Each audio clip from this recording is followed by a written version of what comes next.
Hello friends, आज मैं explain कर रही हूँ चंद्रमुखी 2 को, जो कि चंद्रमुखी पार्ट 1 का सीक्वल है। ओके, स्टार्ट करते हैं। मूवी की शुरुआत में हमें रंगा यागी की फैमिली दिखाई जाती है, जो कि बहुत ही रिच फैमिली है, पर कुछ दिनों से उनके घर में और बिजनेस में बहुत ज्यादा प्रॉब्लम चल रही है। शादी से पहले उनकी बेटी दिव्या की एक्सीडेंट में अफाइज हो गई थी एंड उनके बेटों के बिजनेस में भी काफी सारे लॉस हो रहे हैं एंड उनके कॉटन मिल में भी आग लग गई थी, जिसके कारण कई लोग मारे गए एंड कई लोग घायल हो गए, जिसके कारण उन्हें कॉटन मिल भी बंद करनी पड़ी। ये सब सुनकर उनके गुरुजी बताते हैं कि तुम्हारी कुलदेवी तुमसे नाराज है, इसलिए तुम्हारे साथ ये सारी घटनाएं हो रही हैं। तुम्हें अपनी कुलदेवी के मंदिर जाना होगा, नवरात्रि में वहाँ पे 2 दिन दिया जलाना होगा और दुर्गाष्टमी वाले दिन पूजा करनी होगी, और ये पूजा तुम्हें अपनी पूरी फैमिली के साथ करनी है, तभी तुम्हारी समस्या का समाधान होगा। आगे हमें पता चलता है कि इनकी एक और बेटी भी थी, जिसने दूसरे धर्म में शादी कर ली थी, जिस कारण इन्होंने उससे सारे रिश्ते खत्म कर दिए थे। कुछ दिनों बाद उसकी और उसके पति की किसी दुर्घटना में मौत हो गई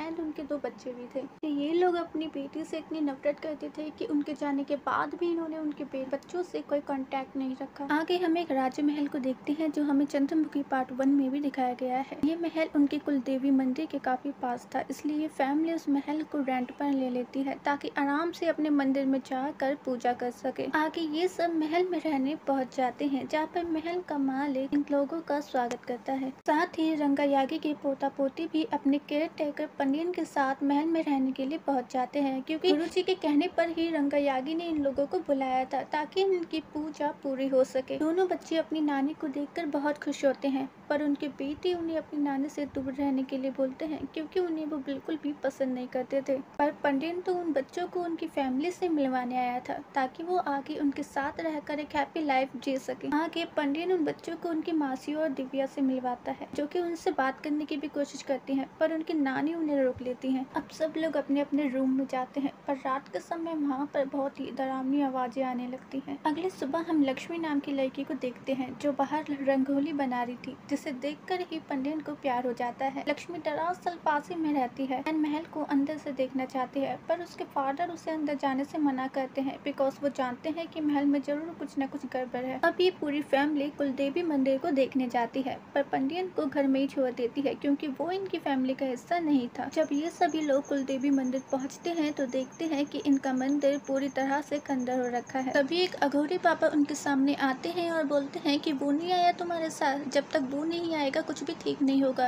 ये सब सुनकर रंगा यागी की फैमिली आगे बढ़ जाती है। आगे जाकर ये लोग मंदिर के पंडित से मिलते हैं। मंदिर का पंडित इन्हें यहाँ से जाने का बोलता है और बोलता है अगर तुम लोग यहाँ से नहीं गए तो एक बहुत बड़े संकट में फंस सकते हो। और ये फैमिली बहुत ज्यादा जिद्दी होती है। ये बोलती है कि जब तक हम पूजा नहीं कर लेते यहाँ से नहीं जाएंगे। ये सुनकर मंदिर के पंडित जी इन्हें यहाँ की सफाई करने के लिए बोलती है। इस तरफ लक्ष्मी पंडित से मिलती है और उसे अपनी इच्छा के बारे में बताती है कि वो राजमहल के अंदर देखना चाहती है, जिसे सुनकर पंडित रात में लक्ष्मी को मिलने के लिए बुलाता है। अब रात में पंडित लक्ष्मी को पूरा राजमहल दिखाता है, जिसे देखकर लक्ष्मी काफी ज्यादा एक्साइटेड हो जाती है। तभी उन दोनों की नजर एक डोर पर पड़ती है, जिस पर त्रिशूल लगा हुआ था। लक्ष्मी उसे देखकर डर जाती है, बिकॉज उसके अंदर जाना सख्त मना था। एंड उसके बाद पंडित और लक्ष्मी दोनों वहाँ से चले जाते हैं। दूसरे दिन राजमहल के मालिक उन लोगों को राजमहल बेचने की बात करते हैं, जिसे सुनकर वो लोग मान जाते हैं, क्योंकि वो महल बहुत ज्यादा बड़ा और आलीशान था। आगे रंगैया की कुलदेवी के मंदिर को पेंट करने के लिए कुछ पेंटर को बुलाती है। यहाँ पर वो पेंटर बताता है कि उसी ने इस राजमहल को पेंट करा है और दक्षिणी दिशा की तरफ जाना इन लोगों के लिए बहुत ज्यादा खतरनाक हो सकता है। यहाँ पर राजमहल का केयर टेकर पेंटर को रोक देता है, क्योंकि वो नहीं चाहता था कि इन लोगों को इस राजमहल की सच्चाई के बारे में पता चले, क्योंकि वो किसी भी तरह इस राजमहल को इन लोगों को बेचना चाहता था। पेंटर की बात सुनकर गायत्री को बहुत ज्यादा क्यूरियोसिटी होने लगती है कि दक्षिण दिशा में आकर है क्या। ये जानने के लिए रात में गायत्री वहाँ पर जाती है, जहाँ पर उसे एक घुंघरू मिलता है जिसपे सिंदूर लगा होता है। जैसे गायत्री इस घुंघरू पर लगे सिंदूर पर फूंक मारती है तो सिंदूर एक दीवार पर चंद्रमुखी का रूप धारण कर लेता है एंड वहाँ से एक भयानक चीख की आवाज आती है, जिसे सुनकर गायत्री भी चीख पड़ती है,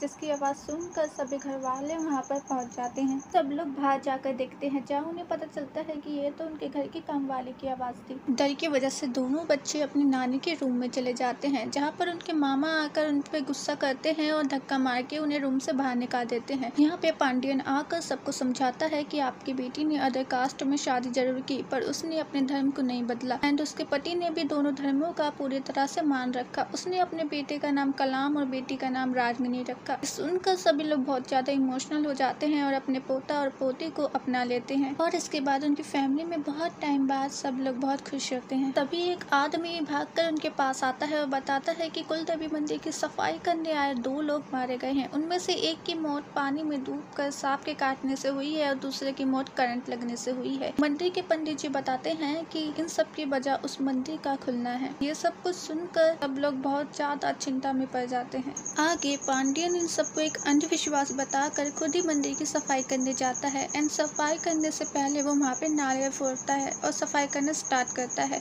दूसरी तरफ राजमहल में भूकंप आता है, जिससे सब लोग डर जाते हैं।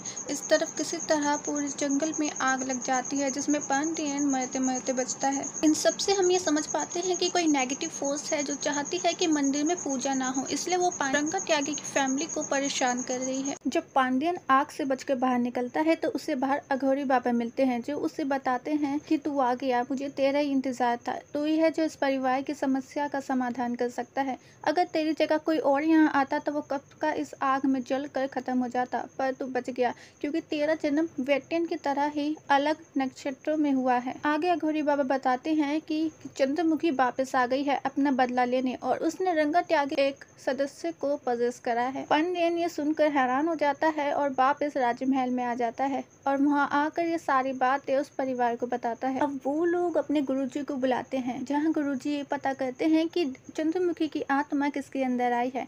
यहाँ वो एक उपाय करते हैं। उपाय के दौरान दिव्या सामने आती है एंड हम ये समझ पाते हैं कि चंद्रमुखी की आत्मा और किसी के अंदर नहीं बल्कि दिव्या के अंदर आई है। दरअसल जो घुंघरू गायत्री ने उठाया था वो उससे गिर गया था और वो ही घुंघरू दिव्या ने उठाकर अपने गले में पहन लिया था, जिसके द्वारा दिव्या चंद्रमुखी द्वारा पजेस हो गई थी। दिव्या सबके सामने व्हीलचेयर के 2 पैरों पर खड़ी होती है एंड सबको धमकी देती है कि यहाँ से चले जाएं वरना वो सबको मार डालेगी। अगले दिन हम देखते हैं कि दिव्या की सारी बातें भूल चुकी है और वो अपने पैरों पे खड़ी हुई है। रात के समय हम दिव्या को देख पाते हैं जो तलवार पर धार लगा रही है अपना बदला लेने के लिए, जिसे पांडियन देख लेता है एंड दिव्या उसे देखकर भागने लगती है। पांडियन उसके पीछे जाता है तो वो उसे एक जगह पर बेहोश मिलती है। अगले दिन पूरा परिवार कुल देवी मंदिर के लिए निकल जाता है। पांडियन घर पे अकेला होता है और चंद्रमुखी के बारे में छानबीन करने लगता है। छानबीन करते करते वो उसी दक्षिणी दरवाजे के पास जाता है जहाँ पर उससे वो रूम मिलता है जिस पर त्रिशूल लगा था। वो उस रूम के अंदर जाता है जहाँ पर उसे एक सिंहासन दिखता है। जब पांडियन उस सिंहासन पर बैठता है तो उसके चेहरे पर हम एक बदलाव को देखते हैं, जिससे हम ये समझ पाते हैं कि उसके अंदर वेटियन की आत्मा आ गई है। इसके बाद गुरुजी पूरी बात जानने के लिए अघोरी बाबा के पास जाते हैं, जहाँ पर अघोरी बाबा गुरुजी को चंद्रमुखी, सिंगोटियन और वेटियन की कहानी बताते हैं और कहते हैं कि सिंगोटियन और वेटियन बहुत अच्छे दोस्त हुआ करते थे। एक दिन उन्होंने विजयनगर पर हमला कर दिया तथा उसके राजमहल पर कब्जा कर लिया। वहीं पर सिंगोटियन की मुलाकात वहाँ की एक बहुत ही खूबसूरत नृत्य की चंद्रमुखी से हुई।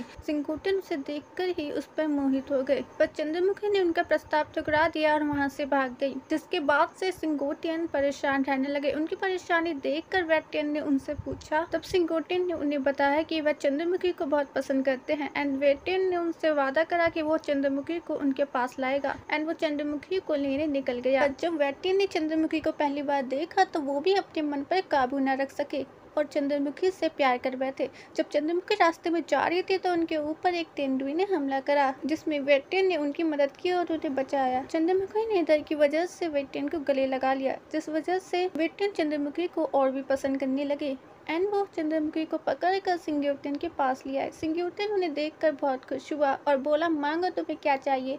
तो वेटियन ने उपहार में चंद्रमुखी को ही मारा इसमें दोनों में आर्ग्यूमेंट होने लगा एंड लड़ाई छिड़ गई। गुस्से में आकर वेक्टियन ने अपनी तलवार से सिंगोटियन का सर धड़ से अलग कर दिया और उसके महल पर भी कब्जा कर लिया। जब चंद्रमुखी ने बताया कि मैं किसी और से प्यार करती हूँ तो भी वेक्टियन ने उनकी एक नहीं मानी और जबरदस्ती उनसे शादी कर ली। चंद्रमुखी का प्रेमी उनसे मिलने आया होता है एंड यहाँ पर दोनों राजमहल से भागने का प्लान बनाते हैं, जिनमें वहाँ की एक दासी भी चंद्रमुखी की हेल्प करती है। तभी वहाँ पर वेक्टियन आ जाता है और चंद्रमुखी अपने प्रेमी को छुपा देती है और उन्हें बचाने के लिए वेक्टियन के करीब आने का नाटक करती है। और वेक्टियन को उनके प्लान का पहले से ही पता चल गया था एंड उन्होंने दासी को पकड़कर उसके सर को भी धड़ से अलग कर दिया था और वही सर चंद्रमुखी को उपहार में दिया था, जिसे देखकर ही चंद्रमुखी बुरी तरह चौंक जाती है। आगे हम उसके सिपाहियों को देख पाते हैं जो चंद्रमुखी के प्रेमी को बुरी तरह पीटा होता है। चंद्रमुखी के प्रेमी को भी बुरी तरह मार देता है और भरे दरबार में चंद्रमुखी को जिंदा जला देता है। पर चंद्रमुखी के जाने के बाद भी वेक्टियन चंद्रमुखी को भूल नहीं पाता एंड चंद्रमुखी की स्पिरिट भी उसे परेशान करने लगती है और इस सदमे में आकर वो खुद को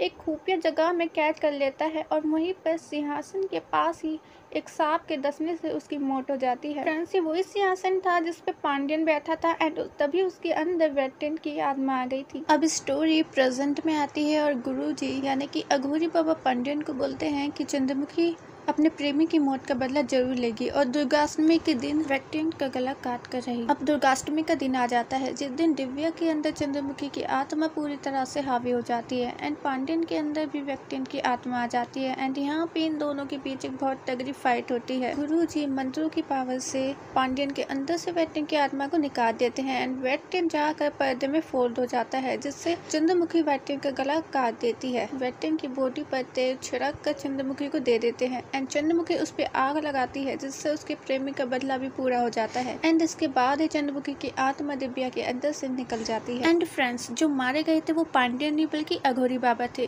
क्योंकि अघोरी बाबा को बहुत सालों पहले श्राप मिला था कि उनकी हत्या सिर्फ चंद्रमुखी के हाथों ही हुई थी, इसलिए वो तब से अब तक जिंदा थे। ये पूरा प्लान अघोरी बाबा और गुरुजी ने मिलकर बनाया था ताकि अघोरी बाबा को भी मुक्ति मिल जाए, दिव्या भी बच जाए और चंद्रमुखी का बदला भी पूरा हो जाए। एंड में पूरी फैमिली अपने कुलदेवी मंदिर को सजा के वहाँ पूजा करती है एंड हैप्पी एंडिंग। फ्रेंड्स, अगर आपको एक्सप्लेनेशन अच्छी लगी हो तो प्लीज इस चैनल को सब्सक्राइब कर दीजिए। Thank you.